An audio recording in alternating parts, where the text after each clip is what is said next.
Welcome back. It's The Source, but two hosts for one. I'm Ezra Levant, and joining me is Jacqui Delaney from Newswire. We're going through some of the clips that I had downtown when I visited the people. Very brave. You're very generous. You know, there was a guy I met down there, super hip, and we were talking about, you know, is he having sex? Is he staying in the tent or going back to the condo? So we were talking a little bit about sex, and then a whole bunch of things just broke loose. Jacqui, here, let's take a look.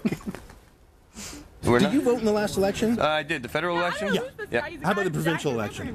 I missed that. I was working. Okay. Whereabouts were you working? Landscape. Yeah. All right. Yep. Wow. They didn't give you time off to vote, or it just wasn't that important? Under the table. Unfortunately, there was nobody I wanted to vote for in the provincial election. I seriously mean that. But listen, how can you come here and GTA talk is if you can't go and if you're not going to vote? I mean, well, that's what they say. But you can't guilt people. You can't. No, you can't guilt people. Blocking out your guys. You can't guilt people into voting. No, but I'm not trying to guilt you. How you doing? I'm asking that's a what it different is, question. What's up? How you doing, everybody? Why didn't I vote? Because they weren't talking about renters issues. 50% of GTA is renters. And rent is going up and nobody can afford to live. Maybe you did get a little action. Well, hey, no. Your neighbors. I'd double bag it if I were you. I don't know what that double bag it thing means. It Who just came said out. that? That just came out of my mouth. You know, there's a few funny things here. That gal just, you can see what she's about. She's about getting on TV. She was in the newspaper. Yeah. And her mother must be so proud. Hey, that's my kid. But that youngster, I mean, there are a few things interesting. I mean, the first thing he said was he worked under the table. I didn't press him on it. Hey, good for him. But these guys all want higher taxes. But not for themselves, Jacqui. No, isn't that funny how that works? Because wasn't he or wasn't it one of his buddies that was the first one to say that we should reinstate the corporate taxes? Yeah, but he wants to work under the table. Right. Too busy to vote in the provincial election. But not too busy to go down and be a Lugan. Yeah. By the way, Lugan, I'm going to let you use it. Okay, what does it mean? Is part loser, part hooligan. Lugan. I think I was amongst the Lugans today. Now he did. Well, let's just roll the next one. It's called Tent Gross, and I'm trying. This guy invited me back to his tent. I'm trying to think if this is the clip. Let's take a look. Did you sleep in your bed last night? Did you sleep in a tent last night? Because I did. Did you sleep here tonight? I did. I haven't left this park except for the protest since I got here on Saturday. Where did you live before you came here? Where do you live?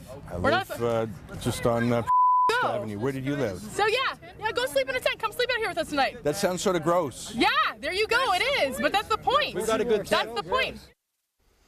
Now, another guy showed me, the hipster showed me, but she said she's a fancy girl who lives at home in suburbia, but she says the point is to have this camping experience. That's what she said about 3 days. That's the point. That's the point. You got to stay here. And is that all this is, Jacqui? Is that really the point, is to have this urban camping experience?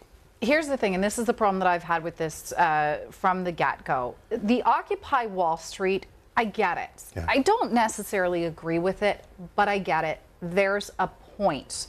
They're angry about something, and they have a legitimate reason to be angry. But we didn't have any banks closing in Canada. Exactly. We didn't have bailouts in Canada. Exactly. I'm not sure what this girl wants to do other than hang out and be on TV. I get that. Be on the front page of the paper, be on TV. Exactly. I know that. But you know what? Here's something she could do, Ezra. Instead of going and camping out in a public park that now I can't walk through because I just don't want to with these Lugans really all hanging out there. We'll get to that later. Yeah. They were short of toilet paper, they said, which is gross. Shocking as I'll get into that in a minute. But here is what she can do. She really wants to be on TV or wants to be in a newspaper. She can do what I did, and she can go to college. Yes, take out a student loan, and oh my God, clutch the pearls.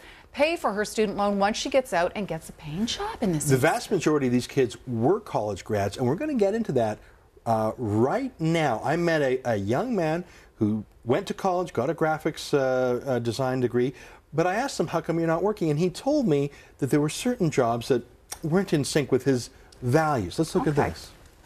But the problem is, I come out of school, I have a lot of marketable skills, a lot of marketable talent. Yeah. I can't find a job that is in line with my values, right? I want to do something that is actually good for humanity, that actually makes a difference in the world. The only jobs I can get are jobs in like a corporate environment where I'm a cog in the machine. Right. So you take in graphics design, but you don't want to work for a corporation like, oh, I don't know, Apple. You know, right, because he turned down a job if it was offered. You know, but that's the thing, is he claimed that there were jobs out there, but they just weren't aesthetically appropriate enough for him, and so he's going to hold out, and he'll hang out with the hippies. So you mean to tell me he can't get a job with a charity, or he can't pack up his bags and go overseas and just work helping feed the hungry? And he told me that he could get a job, but they weren't the jobs that his dream job. I mean, I was a busboy, I was a dishwasher, I was a waiter. Those were entry-level jobs. Those were not my dream jobs. But we started talking. I asked him about McDonald's. I worked for a restaurant. Nothing as fancy as McDonald's. But look at what they said. Look what these people say about entry-level jobs. Roll the clip. Are you above working for McDonald's? No, I'm saying everybody who has a degree should have to work at the working conditions at McDonald's. Really? No one should. So are you above that? Are you above working for McDonald's? It's not about above that. I believe in human dignity. And you think it's not dignified to work at McDonald's? No, I think that McDonald's. I think McDonald's systematically exploits its workers. I think that McDonald's. So is it good enough that immigrants work at McDonald's, but white guys like you have to get fancy jobs? What are Jewish guys working for Western producer and then moving to the States? No. Yeah, he was sort of was stunned by that. I mean, I took a cab this morning, a guy from Nepal. We drove by there. This guy from Nepal, the happiest of his life, working a cab. You know what? For all I know, he's a dentist or something, but he's working a cab. He's bloody happy. This white kid said, no. McDonald's isn't from. He'll eat at McDonald's. Yeah, but he's not going to work there. there. That's for the brown people, Jacqui. Fancy white kids like him, they're professional protesters. Yeah, you know what? He talks about dignity. There is dignity and going to work every day and earning an honest paycheck every day. You think there's dignity in being in that park right now? Give your head a shake. There's nothing dignified about that. Swallowing your hubris and pride, showing up for work, and learning the skills of work, that is the building block of dignity. Ezra, I was out of work in this industry a few years ago. For 14 months, I was out of work.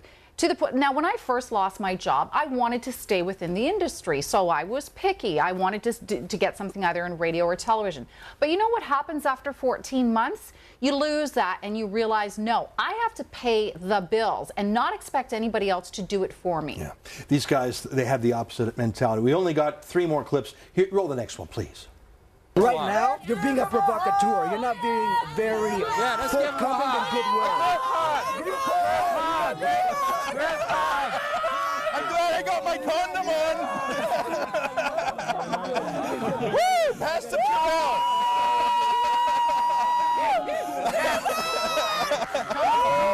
Woo! Solidarity! Solidarity! Solidarity forever! Where's my backup band? That's right. That's right. I was going to ask, who's the guy with the picture of Dalton McGuinty? I was quizzing them, and I was seeing if they knew who was who. You know what? I was in the middle, and you've seen over the course of the last 20 minutes that they got angrier and angrier and angrier with me, and they thought that they would but they knew the cameras were rolling, so I didn't get punched or anything, but they did a group hug. I wanted to be funny about it, so I laughed, and I started singing Solidarity Forever. I don't think they even know what that is. They're at a Marxist event. They just sort of went, well, what's he singing? But the one guy hit the bongo drum. I'll play. I'll be your drummer. You know, but here's what happened. They tried to shut me down, as you say, they're blocking the cameras. They tried to squeeze me. Things were getting a little tense. And then they decided that they were going to kick me out or force me to clean up. From a public park? Yeah. Okay. Or clean up their overflowing latrines. Look at this.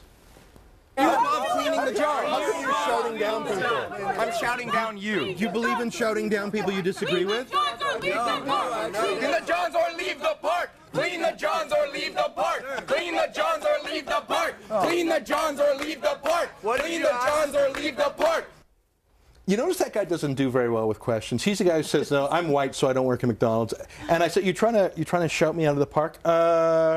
No, clean the John. But I figured out, Jacqui, I figured out that I figured out that they have sort of a call and response thing. Before we do that, I want to show you one guy who tried to make me cry, and he came pretty close, Jacqui. Look at this. No.